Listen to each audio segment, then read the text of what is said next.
Buenas tardes a todos, bienvenidos a esta jornada que vamos a celebrar sobre la inteligencia artificial, mitos y realidades, consideraciones jurídicas. Cuando hablamos de la inteligencia artificial, supone centrarnos en un campo de la informática que crea sistemas que realizan tareas que requieren una cierta inteligencia humana, por regla general, si bien las cuestiones de la inteligencia, como veremos ahora, especialmente con el ponente don Felipe Gómez Payete, son realmente curiosas, pero la inteligencia artificial lleva a cabo, como digo, unas tareas que requieren, normalmente podemos entender como tareas que requieren de inteligencia humana, como son el aprendizaje, el razonamiento y la percepción. Son máquinas que están preparadas para llevar a cabo tareas de forma automática, sin que los humanos supervisen el trabajo y, por ejemplo, se puede llevar a cabo una optimización de dieta personalizada, se puede llevar a cabo una personalización de rutinas de ejercicio, crear música personalizada o, por ejemplo, cuando entramos a ver algún tipo de plataforma para ver series o películas, nos sale un mensaje que dice, te recomendamos según tus gustos, eso te puede interesar.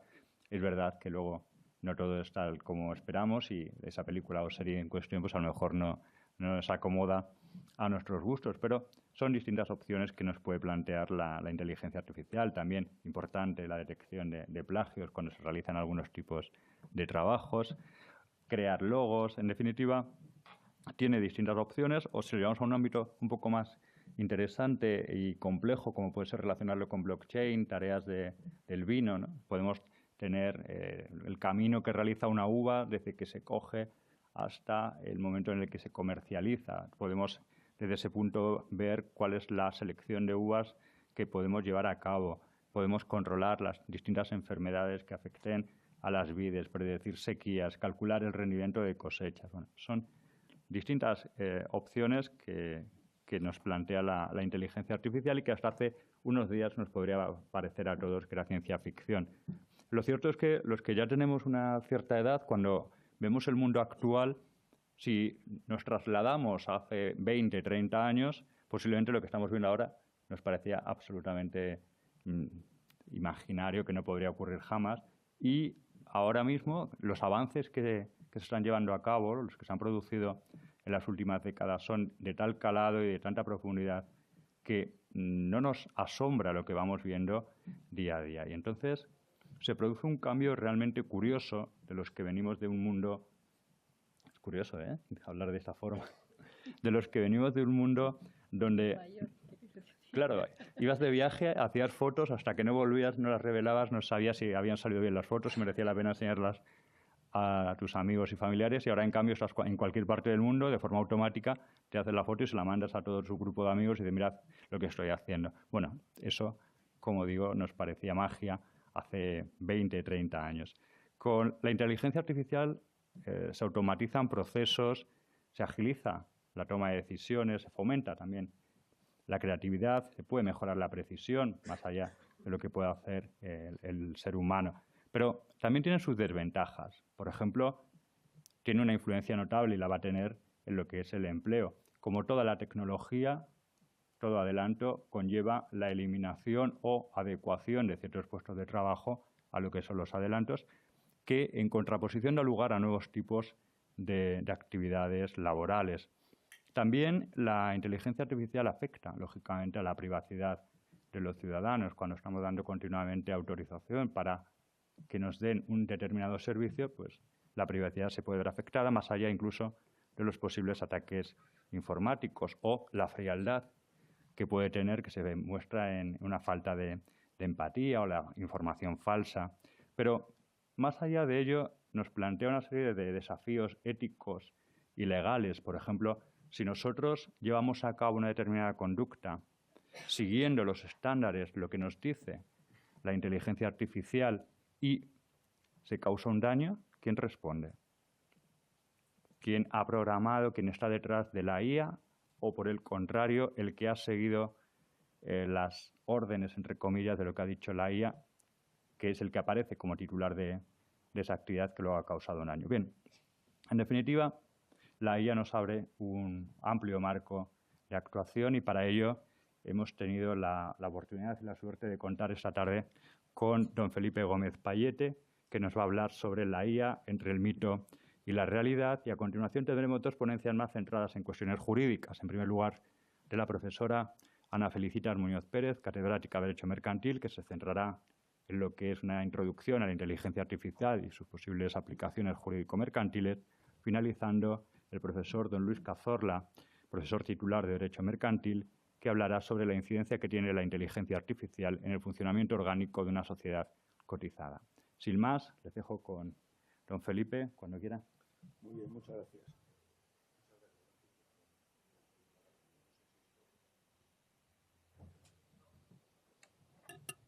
Ahora sí, ¿verdad?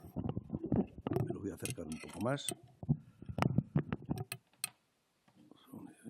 Vale. Pues buenas tardes, gracias por la presentación. Quiero señalar a la profesora Ana Felicitas Muñoz Pérez porque es la culpable de que esté yo aquí. Es la que me incitó a venir y la verdad no estoy muy acostumbrado a estar frente a un colectivo tan insultantemente joven como el que formáis vosotros. No soy vuestro profesor y, por lo tanto, no os puedo hablar como alumnos. Yo os voy a hablar como ciudadanos, como personas que están deseando saber o quieren saber o profundizar en qué es esto de la inteligencia artificial. Mi papel es facilitaros información que os haga libres y, por lo tanto, miembros de una ciudadanía culta, cultivada, que, en definitiva, es el mejor contrapeso en la vida en democracia. O sea que mi parlamento no es el parlamento de un profesor dirigiéndose a sus alumnos, sino a a un colectivo de 50, 60, 40 ciudadanos. Yo no soy experto en inteligencia artificial, sí me creo un buen divulgador de qué es la inteligencia artificial.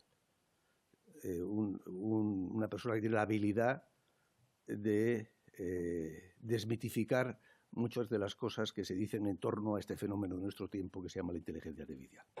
Este tipo de charlas las venimos dando desde que publicamos un librito va a hacer 2 años de él, y tuvo buena acogida, y a raíz de ese momento pues emprendimos lo que llamamos una gira por la inteligencia artificial, y esta es la etapa número 40 que hacemos, desde que se publicó este libro en octubre del año 2022. Y nuestro propósito es, repito, que vosotros, cuando salgáis por aquella puerta, digáis, bueno, pues por fin me he enterado de qué va esto. Ya me atrevo a participar en discusiones en casa o en el bar o con los amigos sobre inteligencia artificial. La presentación tiene una estructura muy simple. Después de estas breves palabras de introducción, voy a dedicar un poco menos de la mitad del tiempo a transmitiros qué es la inteligencia artificial. Y eso es una información poco discutible, porque es lo que es. Ahora lo vamos a ver enseguida. Y es un conjunto de ideas que, bueno, el único mérito por nuestra parte es el haberlas puesto juntas con cierta coherencia, ¿no? Pasado esta primera parte de la ponencia, lo que haré es, siendo esto la inteligencia artificial, teniendo ya un lenguaje común, que sabemos a qué nos referimos cuando decimos inteligencia artificial, esto a nosotros ¿a qué nos va? ¿En qué nos repercute como individuos y como miembros de una sociedad? Habitualmente, de estas 40 etapas que hemos cubierto, pues más de 30 he participado con la coautora de este libro, Pade Torres, que hoy desafortunadamente no puede estar aquí porque sus compromisos laborales pues no se lo permiten, no puede estar en 2 sitios al mismo tiempo. Esta segunda parte es la que corre a su cargo y yo espero no desmerecer mucho y que no se note mucho su ausencia cuando me dirija en la segunda parte de la charla.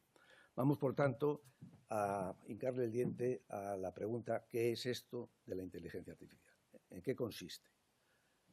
Entonces, lo voy a bajar a tierra y voy a dejar de hablar de la inteligencia artificial como fenómeno global y lo voy a resumir en un dispositivo, en una herramienta, en algo muy concreto. Y a mí me gusta presentar este artilugio, este dispositivo, esta herramienta, llamémoslo como utensilio, como queráis llamarlo. Me gusta representarlo con algo tan elemental como lo que veis ahí representado, que es un puzzle infantil, vamos, hiperinfantil, 4 piezas. Todo dispositivo de inteligencia artificial se le suministran datos, hay una entrada de datos, que van a ser procesados con más o menos potencia, depende del músculo computacional que tenga ese aparato, de acuerdo con unas reglas, para producir unos resultados. Esto que me habéis acabado de oír es tan simple como la arquitectura que enunció von Neumann en 1945, y sigue siendo así. La inteligencia artificial no es otra cosa que esto, un utensilio que a partir de unos datos procesados de una determinada manera, de acuerdo con unas reglas, produce unos resultados. Punto, pelota, no es otra cosa. La inteligencia artificial, el utensilio, el sistema, la herramienta, llamarlo como queráis, es entrada de datos, proceso, según unas reglas, para producir unos resultados. Y ahora lo que voy a hacer es ver qué presencia tiene esto en el mundo y en qué estado se encuentra cada una de esas 4 esquinas, ¿no? Este puzzle, que es tan simple y tan infantil como el que acabo de enunciar, pues explica cualquiera de las escenas, una serie de palabras. En la guerra ya mandamos, los mejores soldados son los drones, ¿no? Y en la música, pues, ¿quién no ha oído la 10ª sinfonía de Beethoven, que ya está compuesta, ¿no? Gracias a un utensilio como esto, o la 8ª de Schubert, o la Sinfónica de Londres, interpretando piezas que nunca fueron compuestas por un hombre. La escritura, vosotros sabéis mucho más que yo. ¿Cuántas TFMs nos habrán hecho gracias al chat GPT, que escribe como Los Ángeles? Ahora veremos un poco de eso. La pintura, si no tienes nadie que te haga un buen retrato, llama a Aida, que es un humanoide en forma de mujer, habría que llamarlo Robota, porque es una artista como Lago Pompino. Fue invitada a la Bienal de Venecia en la edición 69 para que presentara sus obras. Justicia, pues donde haya un buen asistente de jurisprudencia, que se quite un juez, dicen algunos. La vigilancia en Singapur, hay por la calle perros, robots con forma de perros que vigilan quién fuma, quién no fuma, si conservas la distancia cuando la pandemia, etcétera, ¿no? Y el abuelo, vosotros seguro que muchos de vosotros tenéis abuelos y que más de uno seguro que tiene en casa algún acompañante que es capaz de mirarle si está mohíno, si está triste o si está alegre, y le canta algo, o le dice algo, o le da conversación, ¿no? En la empresa, ya del mundo del que yo provengo, ni os cuento las implicaciones que tiene la inteligencia artificial. En la limpieza, ¿quién no tiene un robot en casa para limpiar el suelo, incluso las ventanas? Las hipotecas. No hay espacio en el mundo que no haya sido pisado por la inteligencia artificial. Todo tiene detrás un utensilio que con unos datos, una capacidad de proceso, de acuerdo con unas reglas, produce unos resultados. ¿Qué ocurre? Que la capacidad de cómputo, lo que llamamos hardware, la cantidad de datos y la diversidad de salidas, pues han explotado. Ahora daré algunas cifras. Sin embargo, el cómo está evolucionando esa esquina de arriba a la derecha, que es el software o las reglas, eso va mucho más despacio. Y este es el momento de explicar por qué va mucho más despacio.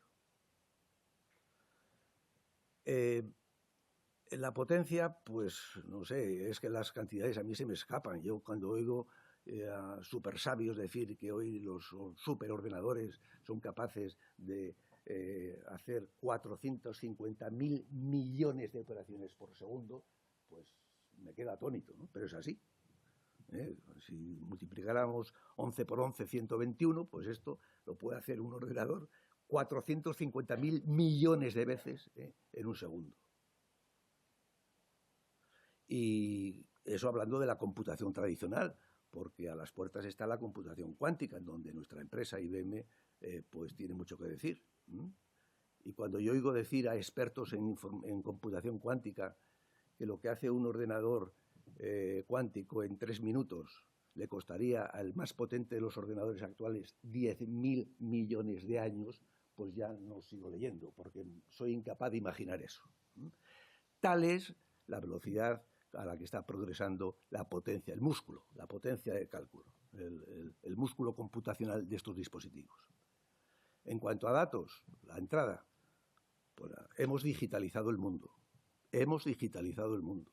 Y cada vez que abrís vuestro teléfono o pasáis cerca de una torre de telefonía móvil o leéis un libro digital o se lo pasáis a alguien o recibís un WhatsApp o lo mandáis o recibís un correo electrónico y se lo enviáis a no sé. Cada vez estamos dando bits a la infosfera.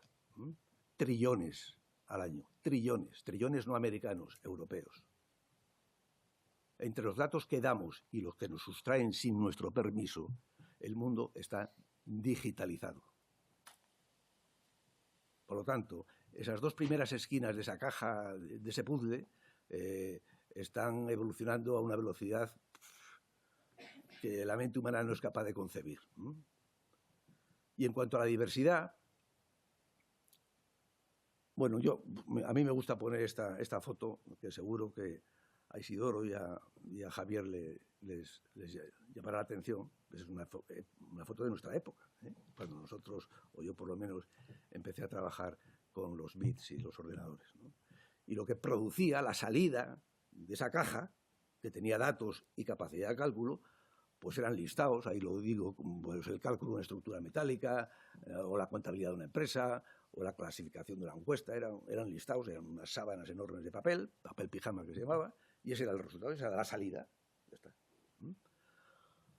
Hoy día la salida, además de que seguir calculando las nóminas y calculando estructuras metálicas y no metálicas, además de eso, pues hay una explosión de salidas tanto robóticas como de bots, de inteligencia artificial generativa. Los robots, que cuando yo era chaval eran sinónimo de fábrica, porque solo estaban en las fábricas y normalmente en las fábricas de ensamblaje de automóviles, hoy día los robots están en todas partes.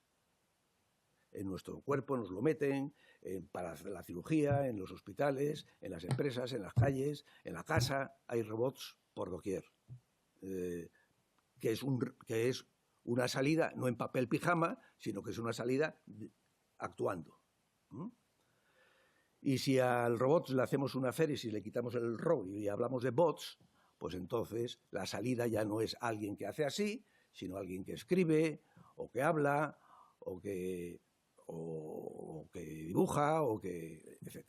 Y de estos hay innumerables. Por lo tanto, también esta esquina de las salidas ha sufrido una explosión, en otros términos, mutatis mutandis, cómo ha explosionado la computación y la cantidad, el volumen de datos. La cuarta esquina de este puzzle elemental, entrada de datos, proceso, reglas para procesarlos y salida, es las reglas para procesarlo. Ahí es en donde estamos haciendo grandes, enormes avances, pero más lentamente. Y por eso, en esta transparencia y en las que siguen, pues me voy a tener que entretener un poquito más, porque es necesario para comprender el por qué la inteligencia artificial es lo que es y no otra cosa. Vamos a ver, en ese dibujito yo he intentado plasmar cómo el ser humano intenta dar instrucciones o enseñar a un ordenador a que interprete el mundo como lo interpretamos los humanos, a que lo vea como lo vemos nosotros, a que se relacione con él como nos relacionamos nosotros con el mundo, etc. Y tenemos que ser capaces de enseñarle al ordenador eso, el que tenga nuestros sentidos con y sin comillas, como pongo ahí en esa transparencia, y a que tengan nuestras facultades. En el apartado de sentidos, pues está todo muy conseguido. IBM fue la primera que consiguió identificar imágenes allá por los años 60 del siglo pasado. Y el último logro, en este sentido, de reproducir como nosotros nuestros 5 sentidos, pues fue hace 3 años, que además mereció el Premio Nobel de Medicina, porque descubrieron el mecanismo por el cual cuando uno hace así, pues las señales estas le llegan al cerebro, etcétera. Pero ya tenemos aparatos que al hacer así saben si están tocando a X, Y o Z. Ya tenemos aparatos que ven, que oyen, que olfatean. Hay un ejemplo que hace unos meses tuvo mucha gracia, fue un dispositivo que distinguía el olor de un jamón normal y corriente de un 5J. Y el gusto, pues lo mismo. IBM patentó una lengua, entre comillas, que la metes en donde la metas y sabe inmediatamente los componentes del líquido que hay ahí, etcétera, etcétera. Bueno, eso está, ese rincón de abajo a la derecha, está continuamente evolucionando y mejorándose y cada vez se identifican mejor las imágenes, etcétera. Eso, démoslo por hecho. Enseñarle a la máquina que tenga sentidos ya no es tan fácil. El sentido del humor, el sexto sentido, el sentido común, eso no es nada fácil. Yo siempre suelo poner el mismo ejemplo porque se me ocurrió y me he quedado con él. Que cuando un niño coge un regaliz, perdonad, voy a cerrar aquí, que no había tomado la precaución de hacerlo. Perdón. Cuando un niño coge un regaliz y lo parte por la mitad, nadie le tiene que explicar que tiene 2 barras de regaliz. Posiblemente una para él y otra para su amigo. Pero si ese mismo niño coge un paraguas de su madre y lo parte por la mitad, no tiene 2 paraguas, tiene un paraguas roto. Me vais a decir que chorrada acabo de decir, sí, pero es puro sentido común. Enséñale esto a un ordenador. Hay algunas empresas americanas que están haciendo acopio, van por miles de millones de casos de sentido común como este, que con el ilusorio fin de poder descubrir cómo enseñarle el sentido común a las máquinas. El rincón de los sentidos, sin comillas, está conseguido. El rincón de los sentidos con comillas se hacen avances, que duda cabe, pero va más lento. Y ahora vamos al rincón de las facultades. Entendiendo por facultades, pues las que ahí aparecen y otras muchas. Y aquí me tengo que entretener un poco porque aquí hay mucha enjundia. La capacidad de cálculo, hace muchos años que inventamos máquinas que nos superan con creces. La calculadora. Nadie puede competir con una calculadora. Nadie, ninguno de nosotros. Por lo tanto, lo que es la capacidad de cómputo, de multiplicar, de sumar, de dividir, de ordenar, de mayor a menor, todo eso, el hombre no tiene nada que hacer. Memorizar es otra cosa. Yo no sé si esta sesión se está grabando o no, pero si se está grabando, la cinta, el vídeo que estén grabando, dentro de 5 años lo pones y va a decir exactamente lo mismo que si lo pones mañana. Pero si dentro de 5 años yo me vuelvo a reunir con vosotros y os pido en habitaciones separadas que me describáis en un folio qué ocurrió hoy aquí, voy a tener 50 descripciones distintas. Y posiblemente más de una de ellas contradictoria con otra. Porque la manera en que el hombre memoriza no tiene nada que ver con lo que llamamos la memoria del ordenador. En cómo nosotros fijamos los recuerdos influyen muchas cosas, como es el sentimiento de ese momento, clímax, mil cosas. Y eso, aunque hablemos de la memoria del ordenador, no tiene nada que ver con la memoria humana. Y por lo tanto, hacer que un ordenador memorice como memorizamos nosotros, pues nos está costando. Más allá de almacenar, de almacenar información en soporte digital, ¿no? Aprender, pues nosotros aprendemos predecimos, pero cuando decimos aprendizaje profundo y estas cosas tan tremendas, no tiene nada que ver cómo lo hace la máquina, cómo lo hacemos nosotros. El ser humano aprende de una manera que no es la que tiene la máquina de aprender, aunque utilicemos la misma palabra. No es lo mismo, como digo yo aquí en mis apuntes, predecir que inferir. La máquina dice, hombre, si después de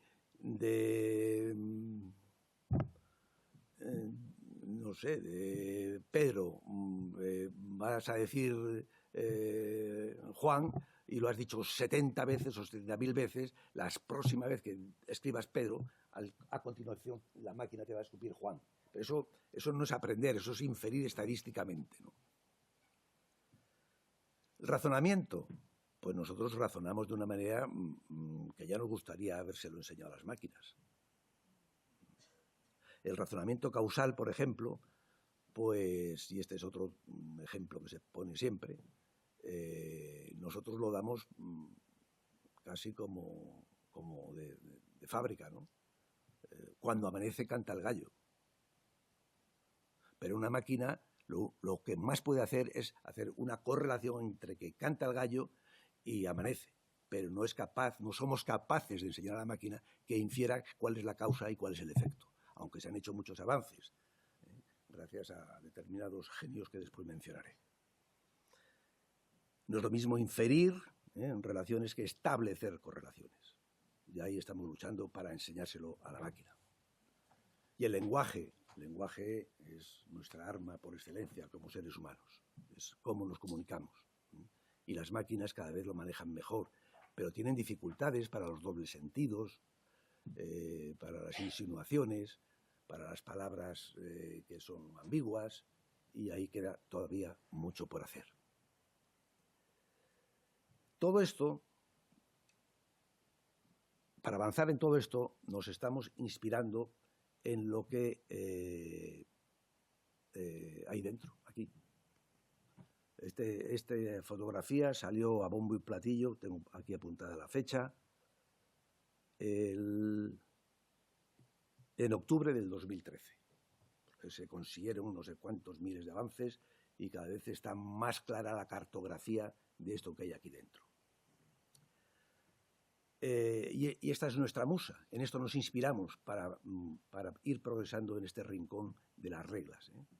Como vamos a ver a continuación, bueno, no sin antes, esta es una transparencia que me permito la licencia de poner, porque yo le llamo la transparencia patriótica. Es decir, es que en este ámbito ha habido y hay españoles de primerísimo nivel en el mundo.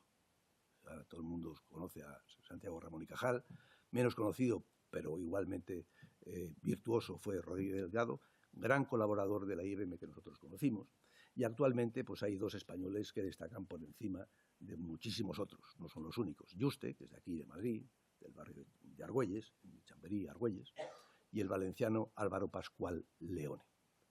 Tenemos que estar orgullosos, satisfechos con que nuestros científicos a escala mundial tienen mucho que decir en esto, y lo dicen. Pasado el minuto patriótico, aquí viene dos o tres transparencias que son importantes. Los científicos están inspirándose en cómo son nuestras redes neuronales y de hecho ya han conseguido, o ya tienen hace tiempo, representaciones gráficas que emulan cómo son las redes neuronales nuestras. Y a esa emulación gráfica es a lo que llaman, con una capa, 2, 3, n capas, redes neuronales artificiales, que son las que nosotros plasmamos para a imagen y semejanza de lo que vamos descubriendo de cómo funciona esto. Esa es la representación gráfica, que va pegada a la representación matemática, en la que no voy a entrar, pero los axones, las dendritas, todo eso tiene su formulación matemática, con lo cual pues tenemos redes neuronales artificiales que, inspirados por lo que creemos que sucede aquí, pues están dando muchos y muy buenos resultados. Esta es la etapa 40. La etapa 39 fue hace un mes o así, y esta transparencia que voy a poner a continuación no la pude poner, porque esto es del 8 de octubre de este mes. A estos dos señores, Hinton y Hopkins, el otro que nunca me acuerdo de su nombre, que está ahí, bueno, no sé, Premio Nobel de Física, porque, inspirados en lo que aparece ahí en el dibujito a la izquierda, han formulado lo que aparece en el dibujito a la derecha. Y eso es la red neuronal artificial. Y los grandes progresos que se están haciendo en el análisis del lenguaje, los chat GPT y todo esto, es porque hemos conseguido, gracias a las aportaciones teóricas, científicas de Hinton y su colega, hemos conseguido tener una maravillosa capacidad, reglas para que la cantidad enorme de datos con la enorme potencia de cálculo que tenemos den los resultados que están dando hoy día, ¿no? Aquí están estos dos premios Nobel por haber sabido traducir lo que creemos que pasa aquí con lo que empiezan a entender las máquinas. Esa infografía de las neuronas naturales y artificiales la proporciona la propia Real Academia Sueca de las Ciencias. No me la he inventado yo. Llegado a este punto, tengo que decir que pongamos un poco el freno a la imaginación. Vamos a ver, redes neuronales artificiales, aprendizaje profundo, chips neuromórficos, etcétera, etcétera, etcétera, son vocabularios que embellecen lo que ha sido la informática de toda la vida. Pero las redes neuronales son eso, artificiales.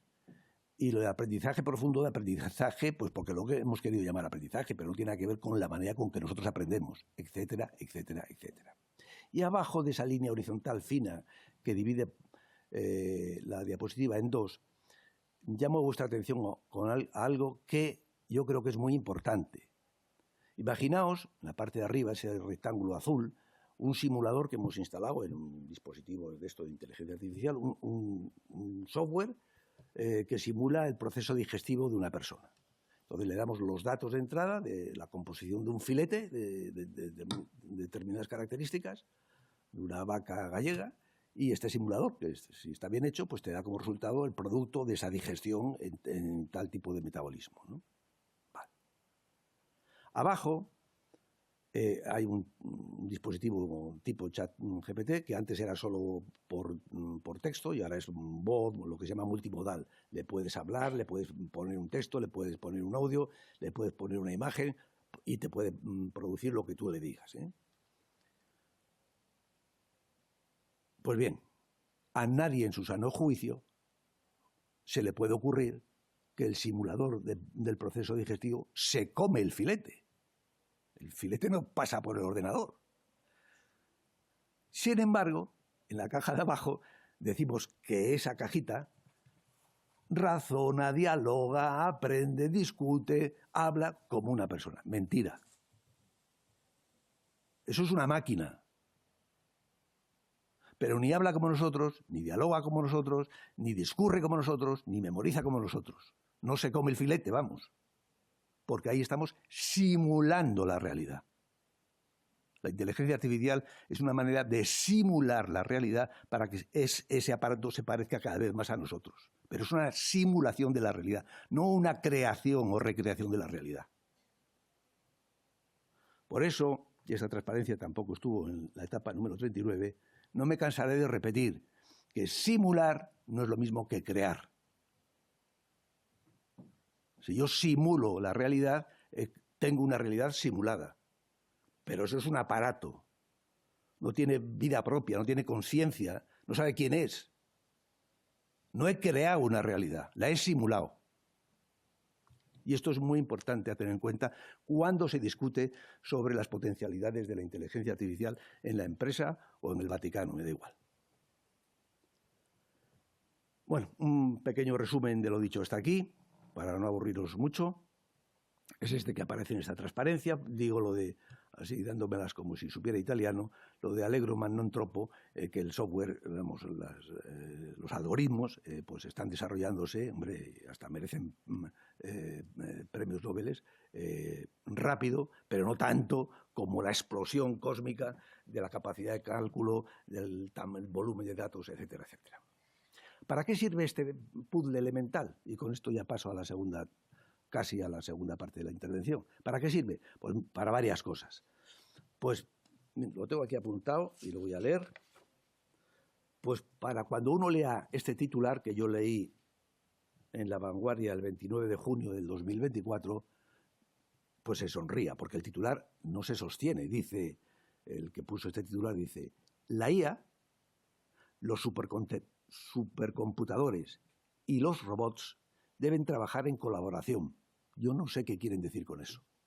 La IA, por una parte, los supercomputadores por otra, los robots por otra, tienen que trabajar en colaboración. Como frase, no se sostiene. Entonces, si el puzzle elemental lo tenemos claro, perderemos inmediatamente el miedo a hablar de la IA. Además, este dibujo sirve para ilustrar una de las cosas que más preocupan últimamente, y es el colapso de estos modelos. Resulta que los trillones de bits por año que se entran por ahí,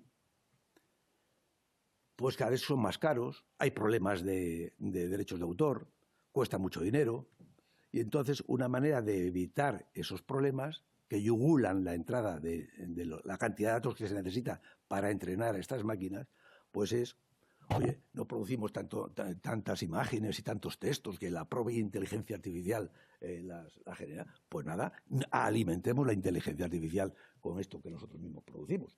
Lo que últimamente se llama como endogamia digital. Es decir, si te vas a alimentar solo de lo que tú produces, puede dar lugar a un colapso y a serios problemas de credibilidad de los aparatos. Bueno, con esto acabo la presentación de lo que es la esencia de la inteligencia artificial, que es lo de siempre, pero más deprisa, como digo yo. Con este guiño, ya que estamos en una universidad, pues voy a mencionar a uno de mis maestros, que fue un novelista y un economista, que se llamaba José Luis San Pedro, con el que tuve el privilegio de trabar conocimiento y amistad. Y en aquellos años, en los años 70, pues publicó aquel tremendo libro que se llamaba Las fuerzas económicas de nuestro tiempo, ¿no? Bueno, pues hoy las fuerzas tecnológicas de nuestro tiempo son esas. Una gran mancha con las barras y las estrellas y un mapa de China cada vez más potente. He puesto a IBM, me ha cegado la pasión, porque no está a la altura en términos de cotización bursátil de Nvidia, de OpenAI, ni nada que se le parezca. Pero bueno, todos recuerdan, bueno, vosotros no porque no habríais nacido, pero en el año 77, la víspera de cuando yo iba a cumplir 33 años, imaginaos cuánto hace, pues la máquina de IBM ganó al ajedrez, y ahí se empezó a hablar que es que humillación para la mente humana y tal, ¿no? Entonces, por romanticismo, pues he incluido a IBM, pero repito, no tiene las dimensiones económicas que tienen los otros monstruos tecnológicos. Quedaros con este dato que digo a continuación. De las 50 primeras empresas tecnológicas del mundo, solo 4 son europeas. Una sueca, una alemana y 2 holandeses. Europa, en esta carrera tecnológica de nuestro tiempo, tiene un problema. Lo voy a decir así. No es motivo de esta charla, pero que lo sepáis. Hasta aquí, ¿qué es el utensilio en sí, el aparato en sí? 2 minutos y paso a la segunda parte. Vamos a hablar de la expresión inteligencia artificial. No de la cosa, sino de la palabra. Bueno, la expresión es, en primer lugar, contradictoria. Es contradictoria porque no podemos construir digitalmente nada que desconocemos y no sabemos lo que es la inteligencia. Lo que es la inteligencia humana, no hay un consenso universal de qué es la inteligencia. Y si no sabemos lo que es la inteligencia, malamente podemos construir una inteligencia artificial. Por eso, como expresión, para empezar, es una contradicción en términos. Inteligencia artificial, pero si no sabemos lo que es la inteligencia. Además de contradictoria, me voy a apoyar, como vengo haciendo en estas 39 etapas anteriores y ahora con más fundamento, porque el autor es premio Nobel, es una expresión estúpida. Cuando Hinton, antes de ser premio Nobel, pasó por Madrid a recoger el enésimo premio, pues este tío es un genio de la computación, un genio.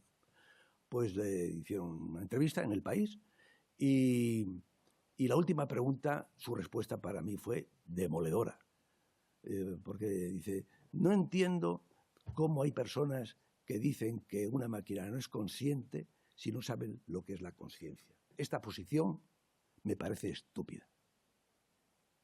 Pues yo aplico la regla de 3 que me enseñaron en el bachillerato, y por la misma regla de 3, inteligencia artificial es una expresión estúpida. Y no es frase mía, es de un premio Nobel. Es popular, porque yo creo que es la única palabra que ha sido nominada como palabra del año o expresión del año 2 veces. Una en el año 2022, creo que fue, en España, por la Fundeo y la Real Academia Española de la Lengua, y 2 años más tarde, o al año siguiente, el diccionario Collins en Inglaterra nombró no a Artificial Intelligence, sino al acrónimo AI, palabra del año. O sea, es la única voz que ha sido nominada 2 veces palabra del año en continentes, en países distintos. Y sobre todo, rindámonos a la evidencia. Es una expresión imbatible. Se acuñó en 1956 y seguimos utilizándola. Yo soy de la escuela de los que dicen, para hablar de la inteligencia artificial, que es una expresión cuando mal construida. Es un buen eslogan, pero no tiene sentido por todo esto que acabo de decir. Ahí tengo aquí apuntado para leer una expresión que me gustó mucho de Helga Northway. Esta fue presidenta del Consejo Europeo de Investigación.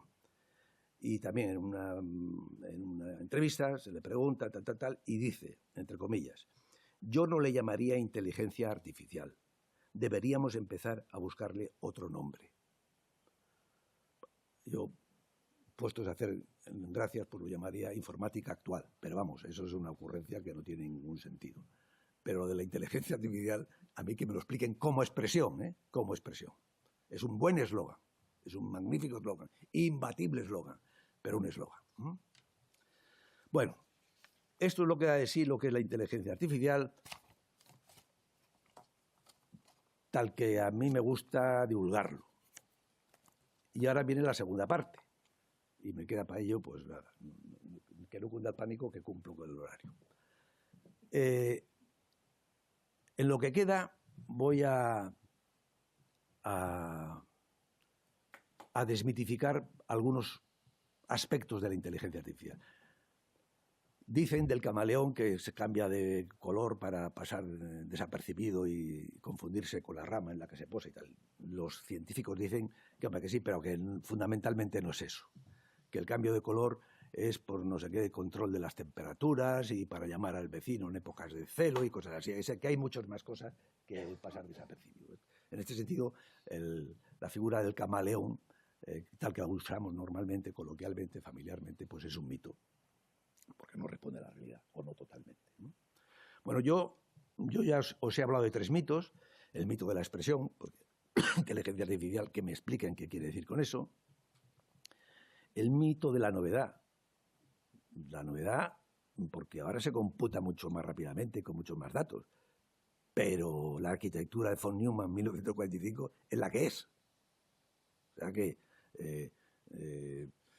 dejémonos de adanismos, es decir, de creer que lo hemos inventado todo. Y después está el mito de que lo que hemos creado es como el hombre, antropomorfización. Pues no, mire usted, una cosa es una máquina y otra cosa es un ser humano que ha creado esa máquina. Bueno, pues a continuación yo voy a pasar a revisar rápidamente, Paz de Torres lo haría muchísimo mejor que yo, a otros mitos no menos importantes, que a mí me gustaría que os fastidiara la tarde y, a ser posible, 3 días más, porque aquí viene una serie de preguntas que son de difícil solución, de difícil respuesta. Yo no lo sé responder con pelos y señales, pero que son preguntas que hay que hacerse.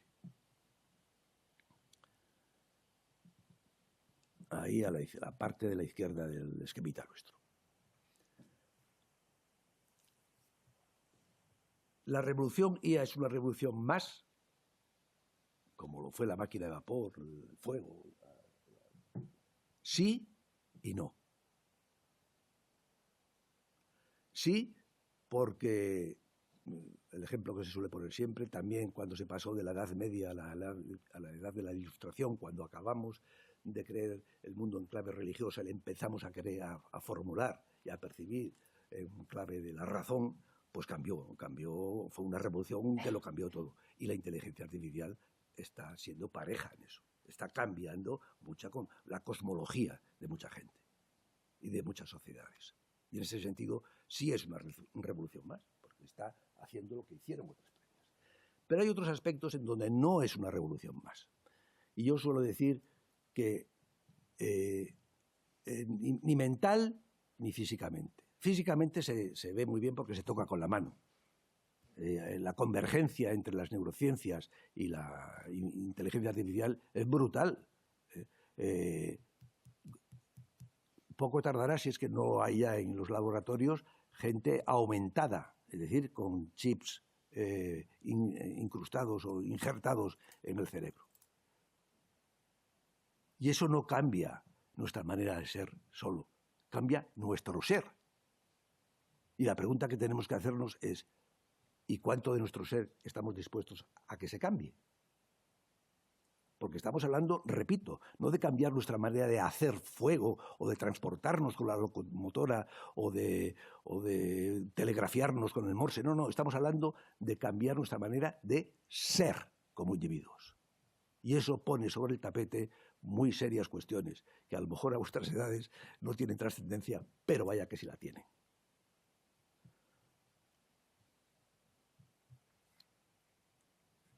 Poder y Progreso es un libro fascinante, que no hago más que recomendar, en donde viene, como ahí veis, a decir que pone el caso de los molinos de viento, que cuando se introdujeron, pues no mejoró la calidad de vida de los agricultores, mejoró la calidad de vida de los propietarios del terreno, de los monjes, etcétera, y todas las plusvalías que la expansión de la tecnología de los molinos de viento produjo, se aplicaron en los primeros siglos, a partir de su invención, a la construcción de catedrales y al aumento de la riqueza de los señores feudales. Por lo tanto, una revolución como la inteligencia artificial, tenemos que estar dispuestos a saber cuáles son sus repercusiones en las alianzas del poder, del progreso, del trabajo. Lo mencionabas tú antes, nos van a sustituir, nos van a ayudar. Esto es algo que es tonto negar que está ahí. No sé si esto tiene conexión a Internet, pero ya no tenemos tiempo. Ese cuadradito de abajo es un vídeo de 40 segundos, creo que es en Los Ángeles, un restaurante con 0 personas. 0 es 0. Es decir, tú entras, dices lo que quieres, unos brazos van a la cocina, hacen así, te lo condimentan y otros te los llevan a la mesa. Bien, es verdad, no quiero ser terrorista. Este restaurante que existe, tiene su NIF, está especializado solo en un tipo de comidas, que son hamburguesas, de todo tipo, pero solo hamburguesas. Entonces es espectacular ver cómo pum, pum, pum, pum, pum. Yo, desde luego, un viernes por la tarde no voy a cenar a un sitio así. Pero esto es un símbolo, lo pongo como símbolo, de cómo la inteligencia artificial está inmiscuyéndose en todos los entresijos del mundo laboral. La famosa huelga de los guionistas de Hollywood, y en el siglo XIX, pues los luditas no eran unos tecnófobos, luchaban por sus derechos laborales. Y los guionistas de Hollywood no es que odien la tecnología, es que luchan porque están siendo expulsados de las compañías cinematográficas, porque los guiones ya no los hacen ellos.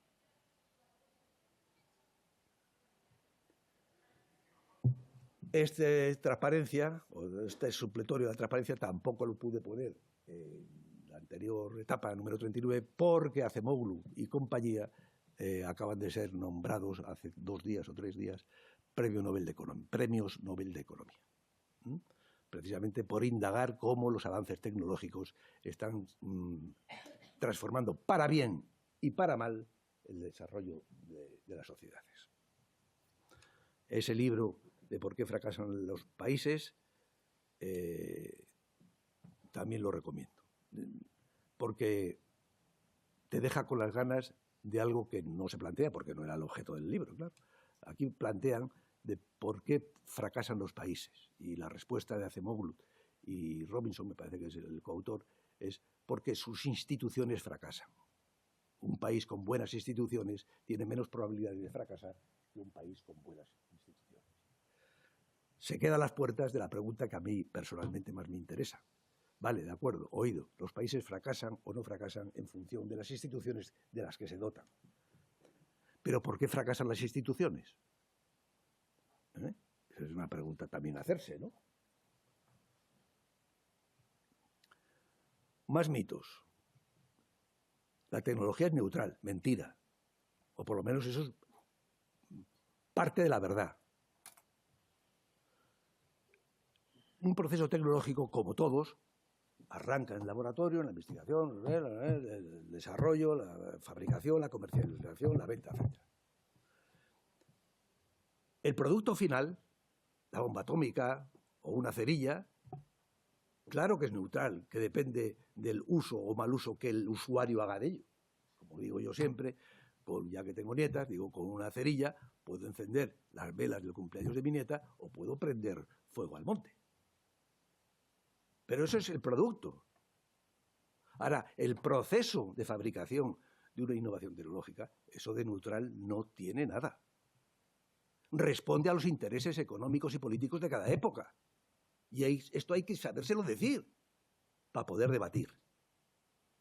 Por lo tanto, cada vez que oigo la tecnología es neutral, una de dos. O me está hablando del producto o me quiere vender una moto. El que me lo dice. Así de simple.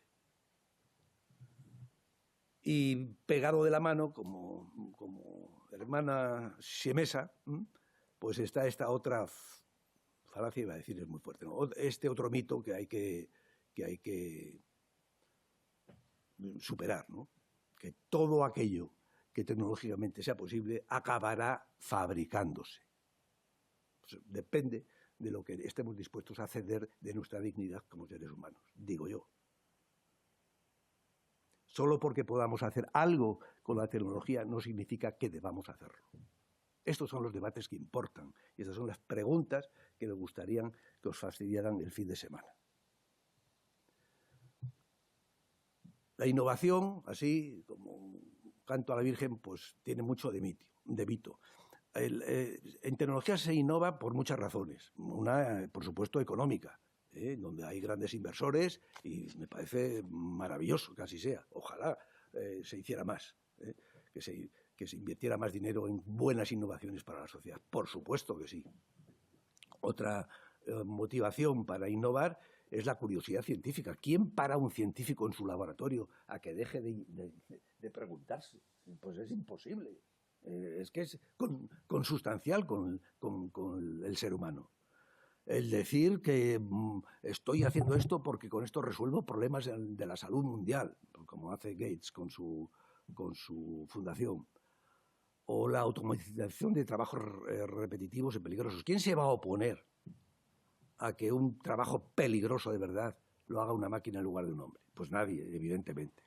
Pero yo quiero hablar de la innovación tanto en cuanto se busca la mejora de la eficiencia y la eficacia de la actividad humana.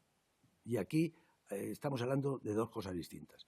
Una cosa es, como decía Ortega y Gasset, es la tecnología, la innovación tecnológica, que es el trabajo que hace el hombre para ahorrarse trabajo. Y ahí pongo la rueda versus un procesador de textos. Porque ahí, y hay una flecha a la derecha, nos deslizamos a otro asunto sobre el que quiero llamar vuestra atención. Cuando uno está escribiendo, puede consultar al procesador de textos, oye, dime otra palabra que esta ya la he puesto muchas veces, y te la chiva. O sea, te ayuda, ¿no? Es una ayuda. Pero hay veces que tú no pides ninguna ayuda y te sugiere el mismo. Tú te dice, oye, ha puesto 7 veces mesa, ponga ahora tablero, yo qué sé. Una cosa es ayudar, otra cosa es sugerir, otra cosa es que decidan por ti. Que ni te pregunten, es decir, que directamente tú has puesto mesa y aquí el pollo te pone tablero. Porque sí. Y ya el final de de esta gama, de este espectro sibilino, que nos lleva como a la rana a morir de gozo en un agua paulatinamente calentada, es que actúen por ti. Como en el Internet de las cosas, las neveras que están conectadas a Internet y sin que te des tu cuenta, te han hecho un pedido de yogures de limón porque se te han acabado. Por tanto, cuando se aplica la innovación a este otro mundo de la información, no de los hechos, de la musculatura, la rueda, etcétera, nos estamos metiendo por unos berenjenales que acaban chocando contra la capacidad de decisión y de actuación de los seres humanos porque nos están comiendo los pies. Otra reflexión. Los buenos y los malos. No me gustaría veros en ninguna charla ni ninguna discusión tomando parte, porque la inteligencia artificial es bicéfala, es como un dios jano, es que tiene muchas cosas buenas y muchas cosas malas. Y nunca, jamás permitáis que los discursos catastrofistas escondan las virtudes que tiene la inteligencia artificial y viceversa. Esto es para una conferencia por sí solo. Siempre ha habido accidentes. Toda innovación tecnológica trae accidentes. Y ahora nos están comiendo el tarro con los accidentes existenciales, los riesgos existenciales de la inteligencia artificial. Uno de sus paladines, pregoneros, es el actual Premio Nobel de Física, Geoffrey Hinton. Hemos concedido, y con muchos méritos, por supuesto, científicos, un premio Nobel a alguien que no se cansa de advertirnos de los males que nos puede causar la inteligencia artificial, que es de lo que quiero hablar a continuación. Todo eso está muy bien. Me quedan 6 minutos, si no he hecho mal contaje, para hablaros del último mito, que es el más importante de todos. Si a mí me dicen, destruye esta presentación y quédate con uno de los 10 mitos, me quedo con este último. Bueno, el debate es si la inteligencia artificial va a superar la inteligencia humana, la va a complementar, la va a superar, etc. Yo no voy a hablar por mí mismo, voy a hablar por boca del que está arriba, a la derecha, Julia Perl. No son nada de nada, Julia Perl es Dios en el mundo de la computación. No hay nadie como él. Es un genio, como que no está aquí su foto, como el que acabo de decir, Geoffrey Hinton. Son genios, son verdaderas portentos. O Frank Wilczek, Premio Nobel de Física también, pero hace ya unos 10 años. Voy a leer, que lo tengo aquí preparado para leeroslo, una parte de una entrevista que le hicieron a Julia Perl cuando pasó por Barcelona para recoger el enésimo premio del que era merecedor. Y dice así. Le dice, era una chica la que le entrevistaba, le dice, usted traduce a ecuaciones la imaginación, la responsabilidad y hasta la culpa. Y la respuesta de Julia Perl fue muy escueta. Sí, correcto. ¿Qué nos diferencia entonces de las máquinas? Que nosotros estamos hechos de materia orgánica y las máquinas de silicio. El hardware es diferente, pero el software es el mismo. Y esto no lo dice un tertuliano, como digo yo, con todos mis respetos y cariños a los tertulianos, lo dice un portento como es este hombre. Pero ¿por qué se empeñan ustedes en hacer máquinas más listas que nosotros? Ya la mujer, yo me la imagino en plena entrevista, que iba levitando, ¿no? Pues porque estamos intentando replicarnos y amplificarnos a nosotros mismos. Y ya la chica, la entrevistadora, magnífica por cierto, no puede más y dice, ¿pero para qué? Y la respuesta es, por lo mismo que tenemos hijos. Estamos jugando, o pretendemos ser dioses, digo yo. Bueno, para acabar, no podéis iros de aquí sin meditar sobre estos dos saltos de gigantes, el 1 y el 2. El 1 es pasar de la inteligencia artificial presente a la específica, que es la que tenemos hoy, la máquina que juega al ajedrez, la máquina que predice el tiempo, la máquina que te hace la declaración de la Hacienda, la máquina que te hace tu tesis fin de carrera. Esas son inteligencias específicas que sirven para lo que fueron diseñadas. Pero la que te calcula tu declaración de la Hacienda no completa la décima de Beethoven. Eso no existe. Esa es la inteligencia artificial general, que puede hacer cualquier cosa igual que o mejor que como lo hace un hombre. Primer salto, que algunos dicen que estamos a punto de dar. Y el segundo salto, y ese ya es el desideratum total, y ahí dejo la palabra a mis ilustres colegas, es el que pasa de la inteligencia general, que según algunos está a la puerta de la esquina, a la inteligencia artificial fuerte o el superfuturo. Vamos a ver. Para hacer ese salto ya sabéis lo que hay que hacer. Esos 3 rincones, pulirlos, niquelarlos. Uno ya está niquelado casi, que es el de la derecha, y los otros pues hay que, para que el aparato pues tenga nuestras facultades, tenga nuestros sentidos con comillas y nuestros sentidos sin comillas. Entonces tendremos el asistente perfecto. Yo lo quiero para mí, un dispositivo de inteligencia artificial que tenga los sentidos con y sin comillas y las facultades de cálculo, memorización, aprendizaje. Bueno, que no me lo quiten. Ahora, si es para sustituirme, no. No, porque me rebelo.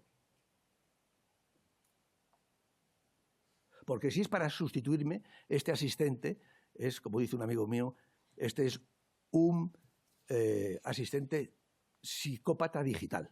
Porque hace todo eso, pero sin sentir, sin padecer, sin tener conciencia del yo, sin nada. ¿Qué es el siguiente salto? El siguiente salto, que voy a poner aquí en grande, es a todo lo que está en azul, que ya hemos dicho que se ha conseguido, y hemos conseguido la inteligencia artificial general, para conseguir la inteligencia artificial fuerte y poder hablar de singularidad, de transhumanismo, del superfuturo, etcétera, que algunos ya se atreven a ponerles fechas, pues hay que, aparte de minucias, de conseguir de que la máquina, además de ver, mire, y además de oír, escuche, que son pequeños importantes matices. Además de eso, tenemos que saber dotar a la máquina de emociones, de sentimientos, en definitiva de conciencia, la capacidad de contextualizar, de sentirse yo, de tener estados de ánimo personales,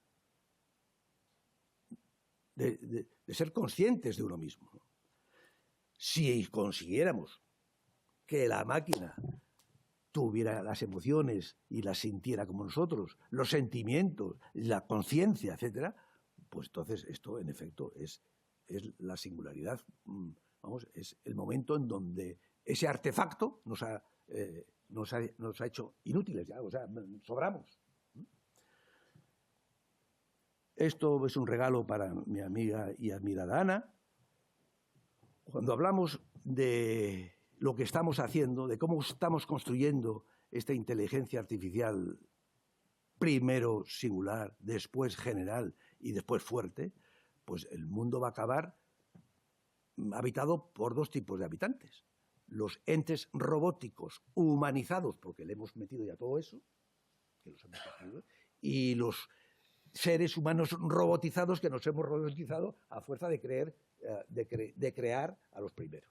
Y esos serán los 2 habitantes del terreno, de la Tierra, ¿no? Claro, este futuro es deja tan en pavor al ser humano que corremos a regular todo esto. No se nos vaya a ir de la mano, ¿no? Pero ese discurso se lo dejo a Ana. ¿Cómo podemos poner puertas a este campo? A este dogma artificial que significa que somos capaces de crear una especie posterior a la nuestra. Así. Porque yo lo valgo. He conseguido que sienta, que padezca, que se emocione, que tenga conciencia, que tenga mis facultades, mis sentimientos y todo. Hay otros, y con esto se acaban las preguntas que os invito a que os llevéis para este fin de semana, está el dogma no artificial, creado por nosotros, sino natural. Es decir, que igual que nosotros, de nuestra masa orgánica, nació la mente por un procedimiento que nadie sabe cómo salió la mente de la materia, sobre todo carbono, de la que estamos hechos, nosotros físicamente. Pues igual que eso ha sucedido, porque de hecho tenemos mente y tenemos esto que tenemos aquí encima de los hombros, pues dicen algunos que todo eso que hemos puesto sobre el silicio también va a ser capaz de crear una inteligencia posterior a la que la ha hecho. De tal manera que esa, que está ahí pintada en gris, en plan robótico, nos va a mirar a nosotros, sus creadores, como nosotros miramos hoy a Cromañón. Esto es lo que queda de la inteligencia artificial porvenir. Son dogmas. Y con esta frase acabo, porque la he leído ayer. Hoy es 17, ¿no? Pues esto es de una entrevista en La Vanguardia del 16 de octubre a Meredith Whittaker, que es la presidenta de la Fundación Signal, que si queréis la buscáis. Dice esto que me entusiasmó leerlo. Dice, creo que tenemos que reconocer que lo que se está describiendo, todo esto que vengo de contar, dado que no tiene ninguna base en la evidencia, está mucho más cerca de un artículo de fe o una especie de fervor religioso que de un discurso científico. Y yo creo que esto es así. Lo que pasa es que, claro, los creyentes en estos dogmas, a los que somos agnósticos, nos llaman ignorantes. Y yo digo que yo no soy ignorante, lo que soy es agnóstico. O sea, no me haga usted creer con algo que usted cree que va a pasar, pero no me demuestra cómo lo va a hacer. Si queréis citar esto, ahí tenéis la manera de citarlo. Y ahora es vuestro turno. ¿Se ha entendido? Más o menos. ¿Salís de aquí sabiendo hablar un poco más de inteligencia artificial? Perdadle al miedo, por favor, porque no se lo merece. Venga. Muchas gracias, Felipe, por tu fantástica ponencia clarificadora. Los alumnos aplauden al profesor. Al profesor se le quiere, se le mima, se le respeta, pero aplaudirles no. Bueno, al igual que él os ha dejado planteados una serie de preguntas para que reflexionéis sobre ellas en los próximos días, si hay algún interesado que quiera hacer alguna pregunta, podemos hacerla ahora, o si preferís, terminamos las tres ponencias y hacemos un turno de preguntas general. ¿De acuerdo? Lo dejamos para luego, entonces. Seguimos ahora con la segunda ponencia de la profesora Ana Felicitas Muñoz Pérez, catedrática de Derecho Mercantil, que va a tratar cómo la introducción de la inteligencia artificial se puede aplicar a cuestiones jurídico-mercantiles, qué incidencia puede tener en esta materia, que bueno, es objeto en parte de la asignatura que estáis viendo en este curso. Ana, cuando quieras.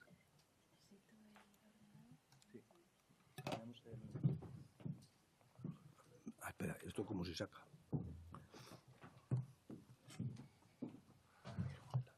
¿Esto se saca tal cual? Sí. Sin más.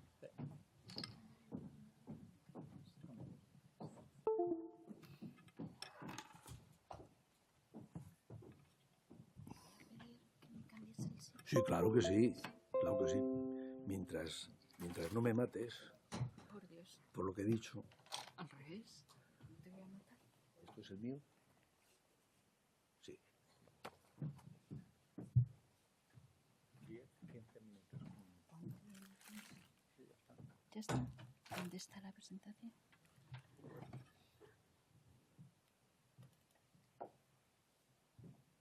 ¿Cuál es el tuyo? Para los alumnos. Aquí, baja. Aquí uno que ponga para los alumnos. Para alumnos. ¿Este? Sí.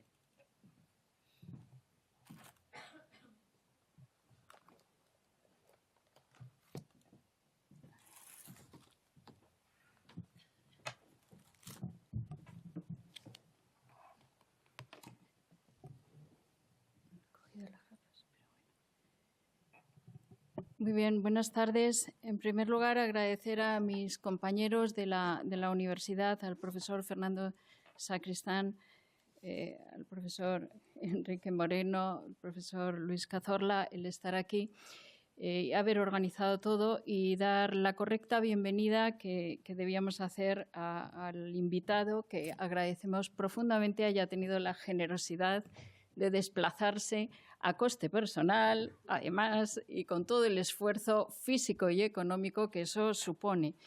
Debemos agradecerlo muy singularmente, porque escuchar a personas de este bagaje pues, intelectual y formado en todos estos temas, como lo está, con esta capacidad de explicar temas tan complejos de forma tan simple, es un absoluto privilegio que debemos valorar todos. Veía hace tiempo un vídeo, y voy a hacer muy breve porque quiero que el profesor Luis Cazorla diga cosas mucho más interesantes de las que yo os pueda contar. Pero mirad, hace tiempo que vi un vídeo de Steve Jobs en una universidad de Stanford, donde planteaba en un discurso precioso que toda su vida tenía como hilos proyectados y que de pronto en un punto del futuro se conectaba y veía el sentido de por qué había hecho su formación en toda la vida. Y yo pensaba, digo, ¿por dónde estará mi punto? Porque yo no encontraba el punto. Pues bien, el punto, por ejemplo, en mi caso, es hoy. Estar presentando esto para vosotros, los alumnos, para vuestra formación, para que se os abra la capacidad de reflexionar. ¿Y por qué digo que es un punto? Porque como madre me lo pedía mi hija en casa. Acaba de terminar la universidad. Mamá, somos personas que no tenemos coraza para la situación actual, no estamos formados como tú en un mundo analógico. Nuestra vida está en un mundo de redes, en una serie de transparencia externa y expuesta que no sabemos, no medimos cómo podemos protegernos. Debemos formarnos. Bien, esto era una alerta que me hacía alguien que tiene vuestra edad, un par de años más. Por otra parte, soy catedrática de universidad, segundo hilo. Casi milagrosamente, os diré, porque bueno, llegar aquí con este mérito, si se puede decir, pues me ha costado mucho trabajo, la verdad. Pero tampoco encuentro que sea un honor específico. Creo que es una retribución que me permite ahora ser libre y hacer las cosas que de verdad me gustan. Eso sí es verdad. Ha sido un premio a muchos años de formación y por tanto es otro de los hilos. Y el tercero es que empecé trabajando en IBM. Con lo cual, mi primer destino profesional, que luego varió la vocación, porque tengo vocación universitaria clarísimamente, pues ha hecho que emocionalmente también el día de hoy tenga algún sentido más especial. Así que solo queda el cuarto hilo, y es que vosotros entendáis que tiene sentido, que de verdad sirva lo que hoy estamos haciendo por y para vosotros, esencialmente, para que empecéis a formaros y a formar esa capa. Mira, he visto que la singularidad era en el 2080. Bien, yo a algún compañero le decía que yo era muy optimista. Decía, no, si esto lo vamos a ver nosotros. En fin, ahora 1080, yo creo que yo no lo voy a ver, pero vosotros a lo mejor sí. Entonces, es importante que sepáis a dónde vamos, porque vosotros sois nuestra garantía, no nosotros la vuestra, vosotros la nuestra. Así que más vale que os activéis. Y ahora, desde ya. Y dicho esto, medio tipo bronca madre, profesora un poco imperativa, no sé qué, pero sobre todo con el cariño enorme que de verdad nos ha movido a actuar hoy, pues voy a hacer unas 4 aclaraciones, aunque solo sea para responder las interpelaciones de nuestro invitado y tratar de quedar bien como institución, que es verdad que la institución fracasa. No fracasa, fracasamos las personas que estamos detrás de las instituciones. Las instituciones no son nada. Es un edificio vacío, hueco. Somos las personas las que de verdad podemos servir para otras personas canalizando a través de las instituciones. Y dicho sea esto, y muy rápido, para dejar, como digo, el turno a mi compañero Luis, que estoy de verdad expectante y encantada de poderlo escuchar. Definición de sistema IA del reglamento IA. Un sistema basado en una máquina que está diseñado para funcionar con distintos niveles de autonomía. Muy importante. Porque la total ya hemos dicho que será la singularidad, ¿no? Es decir, ya la autonomía total, con distintos niveles de autonomía, que puede mostrar capacidad de adaptación tras el despliegue, es decir, capacidad de adaptación tras el despliegue quiere decir que alguien lo crea y luego de pronto eso va a cambiar, con lo cual el que lo crea dice, ¿qué sé yo de cómo esto se adaptó tras el despliegue? Y que para objetivos implícitos y explícitos infiere. Y fijar que esa palabra inferir nos la han explicado muy bien, ¿no? Infiere, no piensa, infiere de la información de entrada que recibe La información de entrada, os recuerdo que la están manejando de manera en colusión grandes, poderosos de los datos. Y muy pocas empresas en el mundo, ¿eh? Con lo cual, claro, cuando vemos entonces estas empresas cómo estrangulan ese poder sobre los datos en el sentido de estrangular porque los ceden, los dan de una manera limitada, vemos todo este peligro. Que infiere de la información de entrada que recibe las maneras de generar los resultados de salida. Y fijaos qué resultados de salida. Predicciones, contenidos, recomendaciones o decisiones que pueden influir en entornos físicos o virtuales. Es que el último día, hace poco, estaba leyendo en el periódico, que por eso se suscitó en casa la conversación. Los jóvenes utilizan ChatGPT como confidentes para sus fracasos emocionales. Y se ponen a confesar delante de ChatGPT qué le ha ocurrido con su novio o amante o amigo o lo que sea y cuál es la sugerencia que le da ChatGPT para superar ese problema. Esto está siendo así. Imagino que a lo mejor estemos hablando de un adolescente, no de vosotros, que entiendo ya que tengáis una formación más madura, pero es un riesgo, porque hay una relación interpersonal. El sistema legal de sistema IA, ¿sabéis cuál es el problema? Que tiene un nombre de persona. Y ya uno como que le predispone a tener una relación interpersonal. Alexia, tienen nombres de personas. Se subjetiva la predisposición psicológica a estar enfrente de otro yo, de tener una comunicación que, como bien dice esta catedrática de ética, Adela Cortina, esta comunicación solo puede darse entre sujetos, no un sujeto y una máquina. Lo que es en sí comunicación, digamos, como sentimiento de una interacción entre dos sujetos. Bien, pero es que se está dando con máquinas. Y sigamos. ¿Cómo crear un sistema robusto? Hay que definir un plan, elegir un algoritmo, entrenar y validar el modelo, probar y evaluar el modelo, implementar y monitorear el sistema. Podríamos estar en cada uno de esos puntos, pero no me interesa porque, como digo, quiero ir saltando rápido y luego en algún otro momento podremos verlo más despacio. Este sistema donde entran datos, se procesa, se aplican reglas y salen, es la famosa caja negra de la IA. La caja negra de la IA que se resiste a los investigadores, es decir, crean estos datos, los procesan, le aplican reglas y no saben luego explicar realmente por qué ha salido eso de la máquina. El principio de transparencia y explicabilidad no es absolutamente transparente, no es absolutamente explicable, lo cual, y aquí como a mí me dan un toro, yo le doy otro a Luis.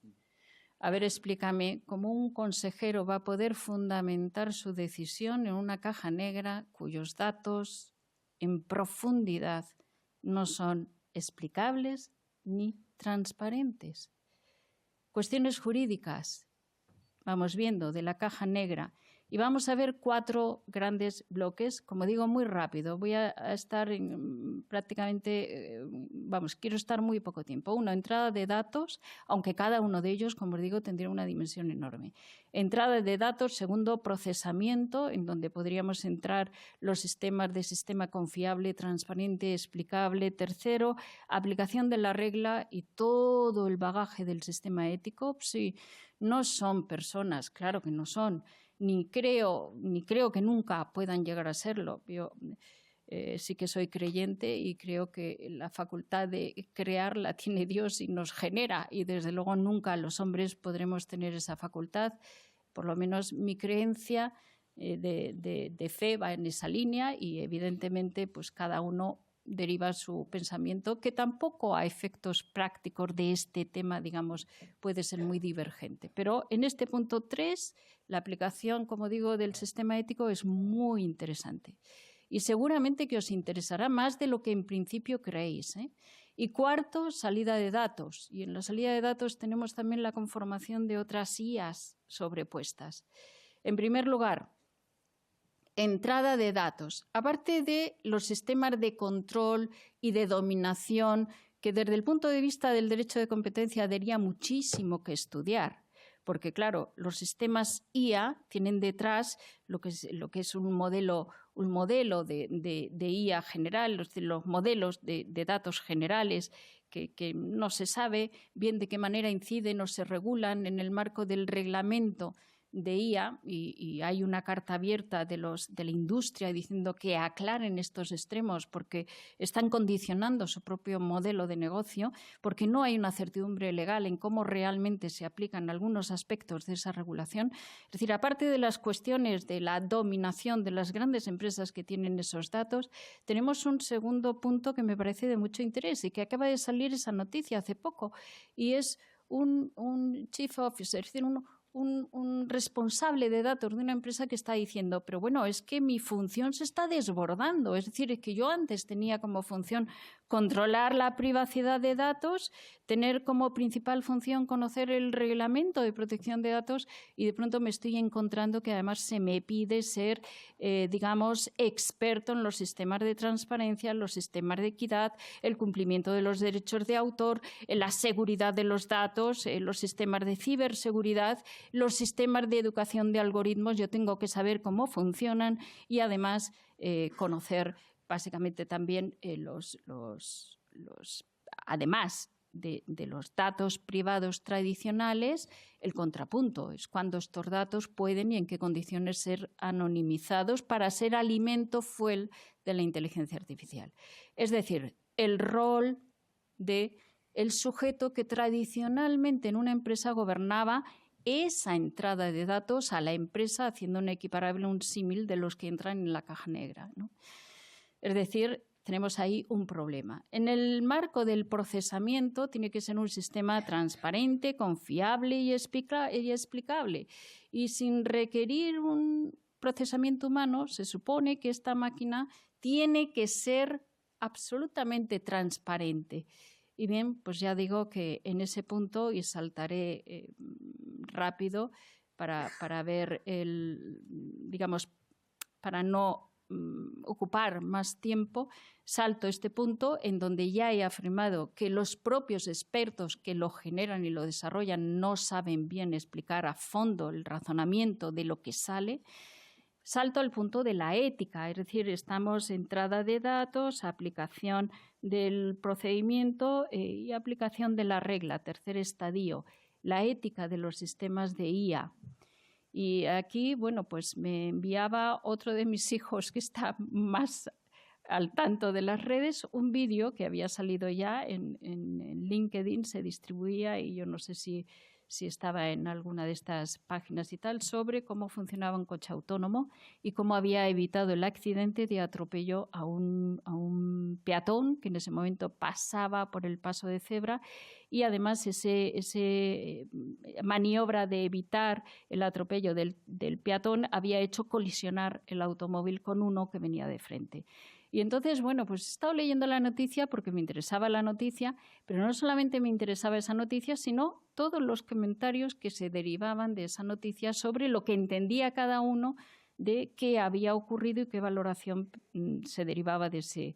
Y había una que me parecía particularmente simpática y que además le he escrito en LinkedIn diciendo, mira, perdóname, pero te voy a mencionar en una intervención de la universidad hoy, porque decía, está clarísimo que en unos años los jóvenes nos preguntarán, ¿pero en serio que os dejaban conducir a vosotros? ¿A cualquiera? ¿Sin saber cómo estás? ¿Y el abuelo conducía? ¿Y el tío con estrés también? ¿Y con sueño? ¿Y lloviendo? Menudo caos. Y había muchos accidentes.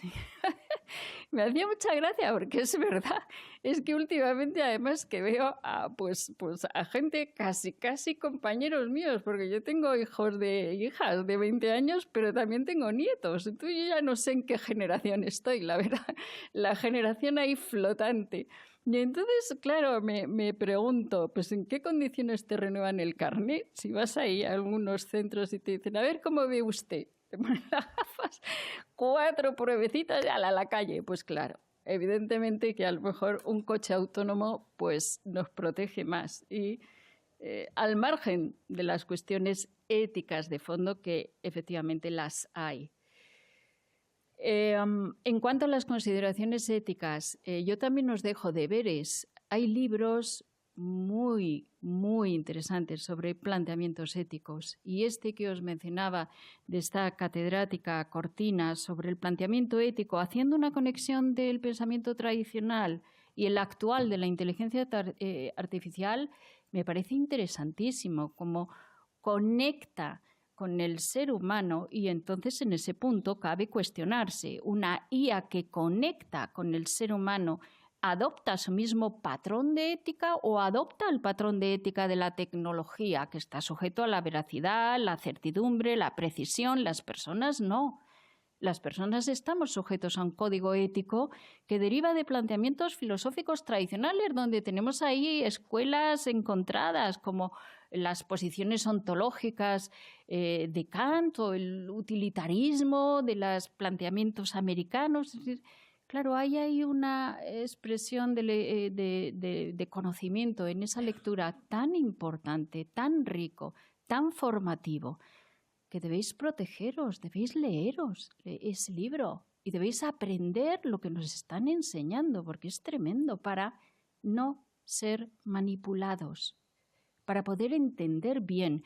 Y luego, si te quieres poner delante de una máquina y contarle a la máquina todas tus desavenencias, pues muy bien, pero que sepas que es una máquina con conocimiento de qué hace esa máquina y de que esa máquina tiene una ideología metida.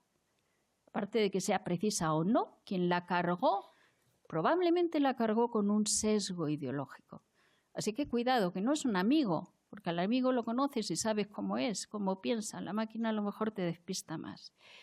En cuanto a la responsabilidad, que es lo que a mí me interesa, vamos a tener una conferencia, y de paso ya lo advierto, el 24 de octubre aquí en esta universidad, sobre la responsabilidad penal de la persona artificial, de la inteligencia artificial, diría yo. Aquí directamente ya lo saltan y lo definen como persona artificial. Lo han personificado, lo han subjetivado. Me parece muy interesante escucharlo porque viene una persona, bueno, vienen varios, no quiero emplear más tiempo, pero muy interesante venir y escuchar a ver qué cuentan. Porque nuestro reglamento IA define un conjunto de sujetos que es el diseñador, el desarrollador, el proveedor, el responsable del despliegue, el representante del proveedor, el importador, el distribuidor, el vigilante, el verificador, además de la estructura de supervisión y el sistema de vigilancia. Imaginaros qué galimatías. Pues todos ellos tienen funciones. Y a la hora de saber en qué falla, vete tú a ver dónde apoyar ese sistema de responsabilidad. No lo cierra, pero hay que estudiarlo. Y me parece un tema de tesis doctoral bastante gordo. Ya dicho sea de paso, por si acaso alguien se anima, ¿no? ¿Qué? Perdón. No. Digo yo captando redes aquí. Y entonces seguimos, perdón, porque la subjetividad, como digo, puede apoyar también un sistema de responsabilidad penal, y lo que sí apoya es un régimen de compliance. Y ahí, bueno, pues no expreso la interpretación de esta transparencia porque no tiene ahora, al hilo de lo que vamos hablando, mucho sentido pararme en esto. Y lo último es la salida de datos. Y en la salida de datos también tenemos la exigencia, como establece el reglamento de datos, de que los sistemas de alto riesgo deben diseñarse de forma que los humanos puedan supervisarlos eficazmente. No hay manera de poder supervisar todo el torrente de información que sale de esa caja negra, en cuyo caso pues ponen otra IA. Y entonces yo digo que una IA supervisando otra IA o solapando o sobreponiendo así sucesivamente, pues la verdad que no acierto a ver muy bien cómo se puede ese sistema controlar. Y nada más, solamente este mensaje telegráfico, y agradeceros que estéis aquí, agradecer al profesor, a los profesores involucrados y sobre todo al invitado su presencia. Muchas gracias. Muchas gracias, profesora Muñoz Pérez, por introducirnos en este mundo jurídico vinculado con la inteligencia artificial, que va a rematar el profesor Cazorla cuando quiera. Muchas gracias, Quique. Yo, en primer lugar, mis primeras palabras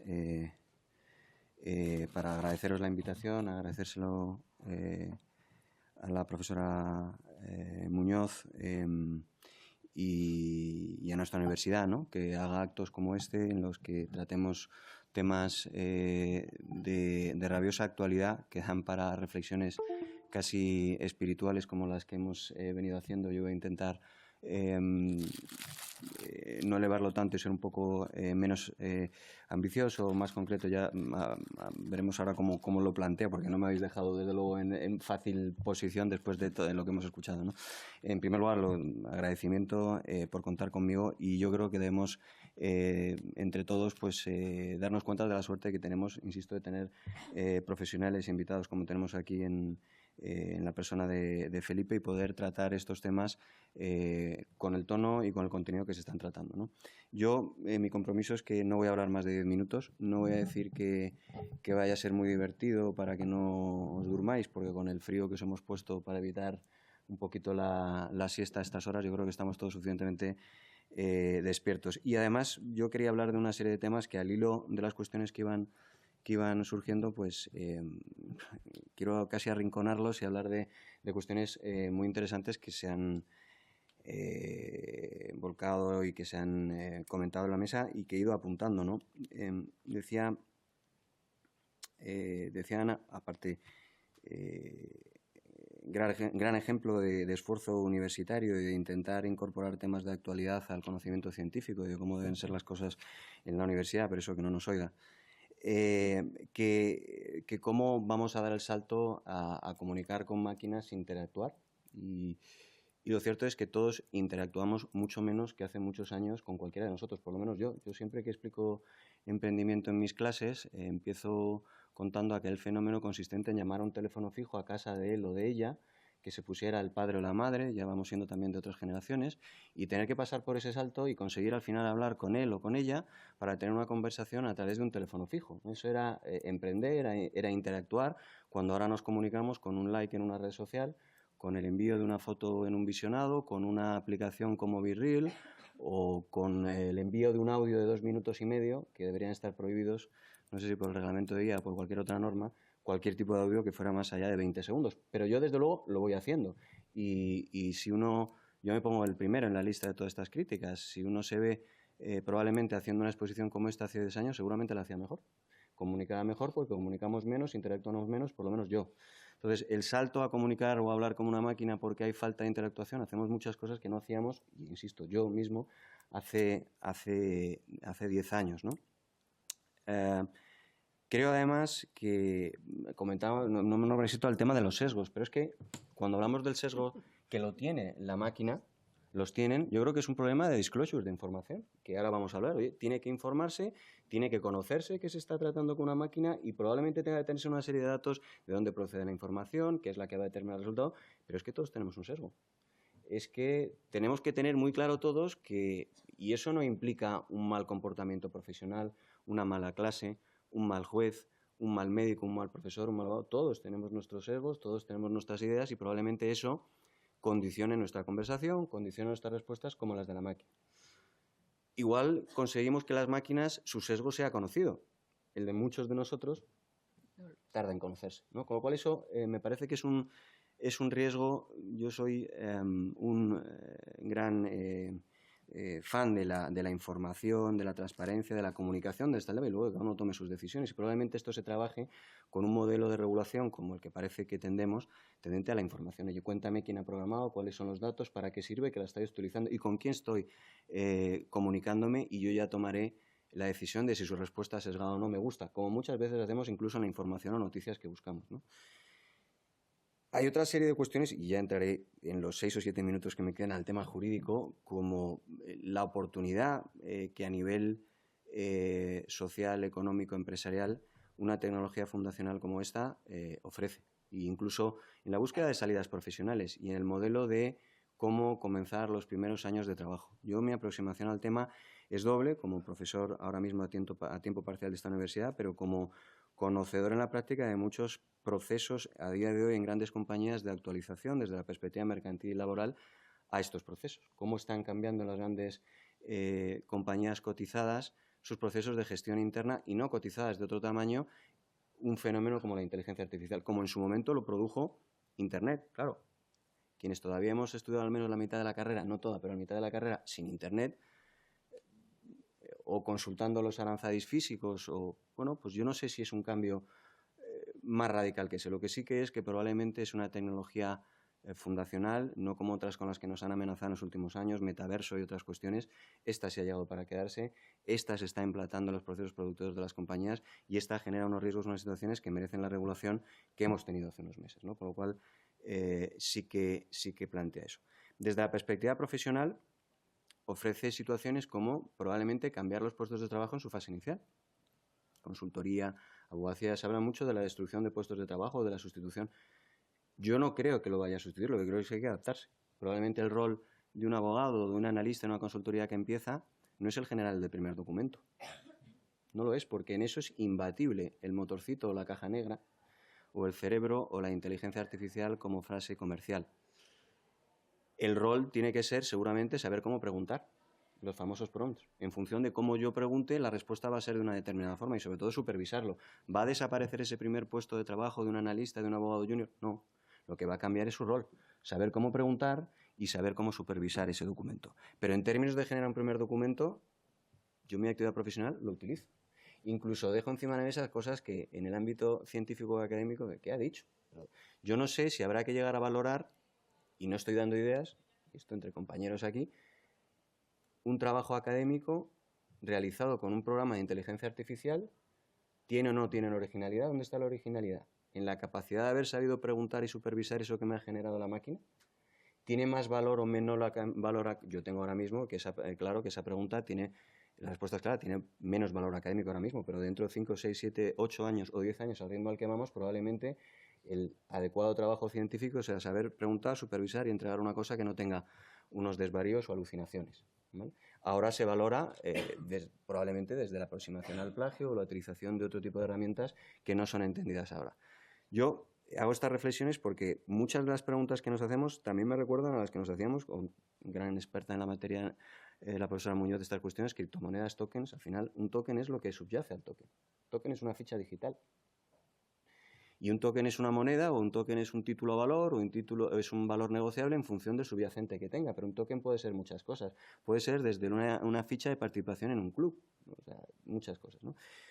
Por eso ha habido ideas también que me parecen geniales, como que no todo lo tecnológico es bueno. Muchas de las cosas que hacen a través de redes sociales ahora, consumo colaborativo, el profesor Moreno, gran experto en estas materias, se han hecho toda la vida. Es decir, compartir la gasolina de un coche es BlaBlaCar, ¿no? Por el hecho de que se haga a través de una red social y de forma masiva, que es lo que genera múltiples entradas, ¿cambia la realidad que subyace? No lo cambia. Yo creo que muchos de los problemas que estamos analizando, creo que cuando se desconectan de ese elemento teórico, de ese elemento, si queremos, ético, que es importante, al final pueden desmenuzarse de una manera más sencilla. Y yo en ese sentido, el Reglamento de Inteligencia Artificial me parece que es una norma que tiene una aproximación novedosa a la inteligencia artificial, y ya paso a lo normativo, a lo que voy a dedicar 6-7 minutos. Creo que ha permitido incluso modular o modificar o introducir novedad en la forma de regular situaciones. El Reglamento de Inteligencia Artificial es un reglamento de estructura claramente anglosajona que ha fundamentado o ha basado el problema de la inteligencia artificial en una serie de definiciones y en la gestión y control del riesgo.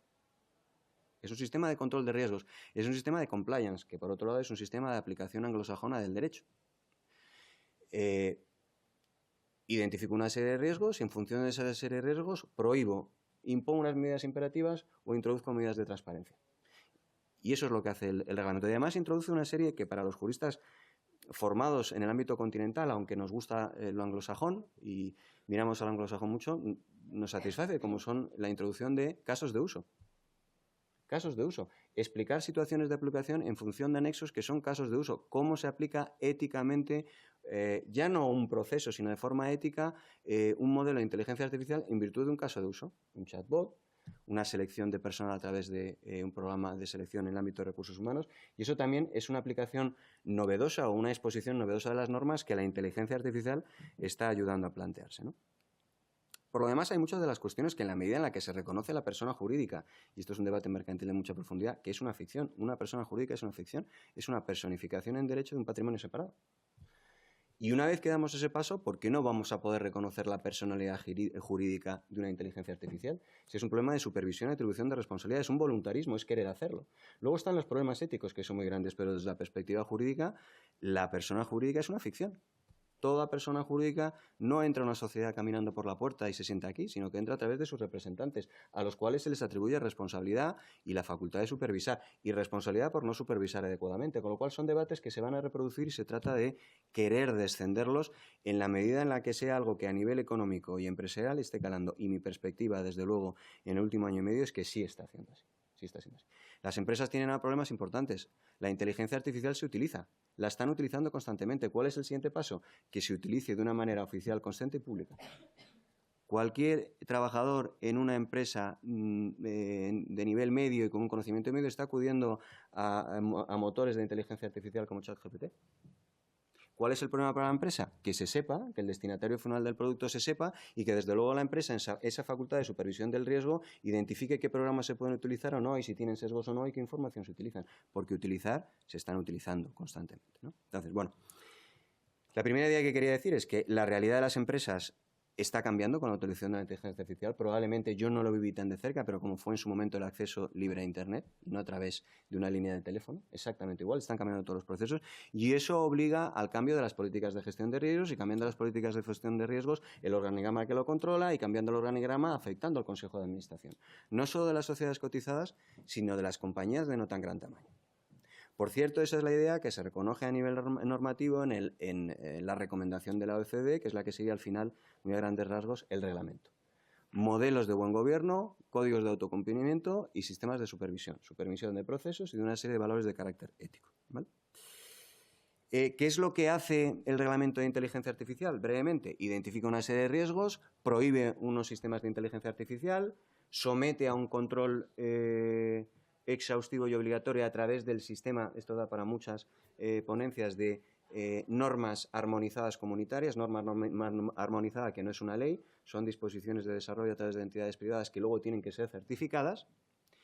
Bajamos al siguiente nivel, por ejemplo, un chatbot, los de riesgo limitado. En este caso, lo que se impone son obligaciones de transparencia. Cuéntame que lo utilizas, cuéntame qué es esto y te sugiero que adoptes un código de buena conducta, buen gobierno, autocumplimiento. Y finalmente, de riesgo inexistente, pues, sistemas de inteligencia artificial que se vienen utilizando desde hace mucho tiempo para videojuegos, etcétera, etcétera, etcétera. Para el reglamento es importante tanto la gestión del riesgo a nivel organizativo como la existencia de una serie de principios éticos. Principios éticos que se han citado, que son básicamente los principios de transparencia y fiabilidad, junto con el de supervisión humana. ¿Cómo se traduce esto? Y para concluir en tiempo, y siendo coherente con lo que dije al principio y compensando, digamos, mis divagaciones iniciales, recortando por la parte jurídica. A una organización como una empresa, sea cotizada o no, esto tiene una trascendencia que yo creo que muchas veces se exagera, y voy a explicar mi posición. Es gestión de riesgos. Las empresas desde hace unos años en España, por influencia probablemente del compliance penal, del mundo anglosajón de los puertos seguros, están acostumbradas a gestionar riesgos. La gestión de riesgos es una de las funciones del órgano de administración derivada del artículo 225, perdonadme, para los ajenos a la formación jurídica de la Ley de Sociedades de Capital, el control de los procesos como deber de diligencia. Pues la gestión de riesgos se hace ya desde hace mucho tiempo en muchos ámbitos. Aquí lo que pasa es que se incorpora un riesgo adicional, que es la utilización de un motor como la inteligencia artificial para mecanizar labores diarias o para tomar decisiones. Hay que gestionar ese control de riesgo. Hay que gestionar ese riesgo a través de un control. Y eso se culmina, se ha citado antes, en un directivo. ¿Cuál es el directivo? Se está trabajando últimamente no tanto en meter en el follón al directivo, al Chief Officer de Protección de Datos, sino a uno específico. Es decir, las últimas recomendaciones, las últimas direcciones de códigos de buen gobierno es nombremos a un director específico en materia de inteligencia artificial que coordina con el de riesgos, con el de cumplimiento normativo, con el de datos y que a su vez tiene un reporte directo con el Consejo de Administración. ¿Por qué? Porque en el ámbito del Consejo de Administración se plantean dos modelos que se han dicho. O utilizamos la inteligencia artificial como un apoyo, ayuda, como información adicional, que es lo que se está haciendo ahora, o llegamos a plantearnos la sustitución de un consejero por un consejero cibernético de inteligencia artificial que tenga persona jurídica. Lo primero ya se está haciendo. Y lo primero plantea problemas de ¿Es la inteligencia artificial información necesaria para el consejero? ¿Es la inteligencia artificial un protocolo de toma de decisión? En función de lo que lo consideremos, la responsabilidad por su no utilización es distinta. Esto afecta también a la formación del Consejo de Administración. Lo que no va a valer aquí, y esto es una oportunidad para gente muy joven, gente nativa en inteligencia artificial, en elaboración de negocios, en el entendimiento del sistema, esto no va a ser como pasó con el compliance penal. Yo tengo un consejo de administración al que le pego 2 formaciones en materia de compliance penal y saben controlar la gestión de riesgos penales. Creo que no va a ir por ahí. Creo que va por la identificación de roles específicos de expertos en inteligencia artificial, sobre todo si esa compañía está utilizando la inteligencia artificial para la toma de decisiones estratégicas, que hay mucha compañía cotizada que está generando ya sus propios motores, incluso como secreto empresarial. Entonces eso va a abrir la posibilidad de que igual yo tengo un perfil necesariamente en el Consejo de Administración, un perfil más joven de alguien de 35, 37, 30 años que lo que conoce es el proceso de toma de decisiones, no alguien al que le han formado en cómo se toma esto, ¿vale? Y yo creo que eso es un cambio trascendental. Por el camino, seguramente la figura del officer encargado de inteligencia artificial es el que va a cumplir esa función, con un reporte directo, con una labor de formación, con un contacto directo. Hay compañías que lo están intentando introducir a través del responsable de cumplimiento normativo, creo que no va por ahí, creo que va con la identificación de un rol específico por su trascendencia, y esa es la situación. Creo que está muy presente, creo que el debate es el grado de colaboración actualmente y sobre todo la responsabilidad para el consejero si lo utiliza o no lo utiliza. ¿Puede un consejero demandar que se utilice un motor de estos para la toma de sus decisiones estratégicas? Conozco ya peticiones de algún tipo de esos a más alto nivel, porque yo no soy capaz de tomar una decisión si no tengo el apoyo para supervisar de una decisión de esta naturaleza, a nivel estadístico, a nivel de probabilidades, etcétera, etcétera. El siguiente paso, yo lo que me parece es que es un voluntarismo. Es un problema más ético que de otra naturaleza, que es muy grande, pero a nivel jurídico, en la medida en la que reconocemos la posibilidad de que exista un consejero persona jurídica y nuestro derecho lo permite, es un tema de probablemente haya que mantener sistemas de supervisión, probablemente haya que mantener sistemas de atribución de responsabilidad. Este es un tecnicismo jurídico. Al consejero persona jurídica, su representante persona física, le reconocemos el mismo régimen de cumplimiento de deberes y de responsabilidades que el consejero persona jurídica. Al final siempre subyace una persona. Pero esos son debates que ya hemos superado y que lo hemos resuelto al hilo de otras cuestiones. Es un tema más de ver en qué momento o si la madurez a nivel tejido económico es la suficiente como para dar ese paso. Yo concluyo como había prometido, siendo breve, agradeciendo mucho el que contéis conmigo para un curso de este nivel y unas ideas tan importantes y ya que estamos entre profesores y alumnos, sintiéndonos todos muy afortunados por tener un acto así y poder hablar de estas cuestiones en la Universidad de Juan Carlos. Gracias, profesor Muñoz. Bien, muchas gracias, Luis. Lamentablemente me han comunicado que tenéis clase ahora mismo en cosa de 2 minutos. No queremos molestar al resto de profesores, por tanto, no puedo dejarles un tiempo para hacer preguntas. En cualquier caso, cualquier cuestión que les haya planteado, tienen a los ponentes a su disposición, pueden buscar sus datos de contacto, especialmente la profesora Ana Muñoz le puede... El organizador que canaliza. Le pueden hacer todas las preguntas que consideren y ella ya las repartirá al resto de la mesa. Muchas gracias a todos. Gracias.